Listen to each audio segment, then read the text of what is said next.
金桔是秋冬的正气果，也是化痰止咳的一把好手。这段咳时期，大家可以试一试。8个金桔，1个雪梨的皮，半个白萝卜的皮全部清洗干净，金桔切十字花刀，一起放入锅中煮30分钟左右。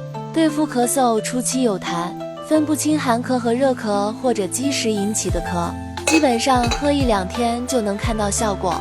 煮的时候有一点萝卜味，煮出来味道淡甜，一点也不难喝。